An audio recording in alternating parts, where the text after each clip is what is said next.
Hello everyone. आज हम लोग सामान्य ज्ञान के वो प्रश्न देखेंगे जो आपके एग्ज़ाम में बार बार पूछे जाते हैं, आपके एग्ज़ाम के लिए मोस्ट इम्पोर्टेंट है। ठीक है, तो चलते हैं, बढ़ते पहले प्रश्न की ओर। पहला प्रश्न है, चंद्रगुप्त द्वितीय के शासनकाल में कौन विदेशी यात्री भारत आया था? ऑप्शन है हैनसांग, फाहान, इत्सिंग या सुलेमान। ये मोस्ट इम्पोर्टेंट प्रश्न है, यह हर एग्जाम में ये प्रश्न पूछे जाते हैं। इसका आंसर हो जाएगा बी, फाहान। चंद्रगुप्त द्वितीय के शासनकाल में कौन विदेश यात्री भारत आया था? तो इसका आंसर है फाहान। ठीक है, अगला प्रश्न है, झेलम नदी का प्राचीन नाम क्या है? ए अस्किनी, बी वितस्ता, सी विपासा, डी गोमती। यह भी मोस्ट इम्पोर्टेंट प्रश्न है, यह भी एग्जाम में कई बार पूछे गए हैं। इसका जो आंसर हो जाएगा वो हो जाएगा बी, वितस्ता। झेलम नदी का प्राचीन नाम है वितस्ता। ये भी मोस्ट इम्पोर्टेंट प्रश्न है। चलते हैं अगले प्रश्न की ओर। अगला प्रश्न है, भौरी का तारा किसे कहा जाता है? ऑप्शन है बृहस्पति, बुध, शुक्र या वरुण। इसके जो सही आंसर हो जाएंगे वो हो जाएंगे शुक्र। भौर का तारा शुक्र को कहा जाता है। याद रखिए, भौर का तारा, सांझ का तारा, पृथ्वी की बहन और सौंदर्य का देवता, ये चारों शुक्र को कहा जाता है। अगला प्रश्न, मीरी जनजाति कहाँ पाई जाती है? ऑप्शन है हरियाणा, उत्तर प्रदेश, अरुणाचल प्रदेश या हिमाचल प्रदेश। आंसर हो जाएगा इसका सी, अरुणाचल प्रदेश। मीरी जनजाति पाई जाती है अरुणाचल प्रदेश में।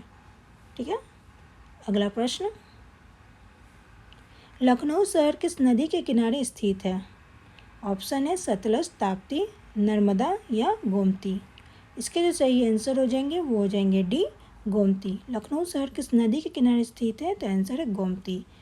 चलते हैं अगले प्रश्न की ओर। अगला प्रश्न है, उमियम झील किस राज्य में स्थित है? ऑप्शन है मेघालय, गुजरात, कर्नाटक या केरल। इसके जो सही आंसर हो जाएंगे वो हो जाएंगे ए, मेघालय। उमियम झील किस राज्य में स्थित है? तो वो है मेघालय में। ठीक है, यह प्रश्न बीपीएससी, एसएससी और रेलवे के एग्जाम में काफ़ी प्रश्न पूछे जा रहे हैं। चलते हैं अगले प्रश्न की ओर। सलीम अली नेशनल पार्क कहाँ स्थित है? ऑप्शन है जम्मू कश्मीर, हरियाणा, असम या झारखंड। इसके जो सही आंसर हो जाएंगे वो हो जाएंगे ए, जम्मू कश्मीर। सलीम अली नेशनल पार्क कहाँ स्थित है? तो याद रखिए जम्मू कश्मीर में स्थित है। ठीक है, तो चलते हैं अगले प्रश्न की ओर। अगला प्रश्न है, ब्लैक बल नेशनल पार्क किस राज्य में स्थित है? ऑप्शन है आंध्र प्रदेश, गुजरात, उड़ीसा या सिक्किम। यह भी मोस्ट इम्पोर्टेंट प्रश्न है, ये भी आपके एग्जाम में आ सकते हैं। ठीक है, इसके जो सही आंसर हो जाएंगे वो हो जाएंगे बी, गुजरात। ठीक है, ब्लैक बल नेशनल पार्क गुजरात में स्थित है। अगले प्रश्न पे आते हैं। अगला प्रश्न है, साइमन कमीशन का भारत में आगमन कब हुआ था? ऑप्शन है 1927 ईस्वी, 1928, 1929 या 1930। इसके जो सही आंसर हो जाएंगे वो हो जाएंगे बी, 1928 ईस्वी। साइमन कमीशन भारत का आगमन हुआ था 1928 ईस्वी में।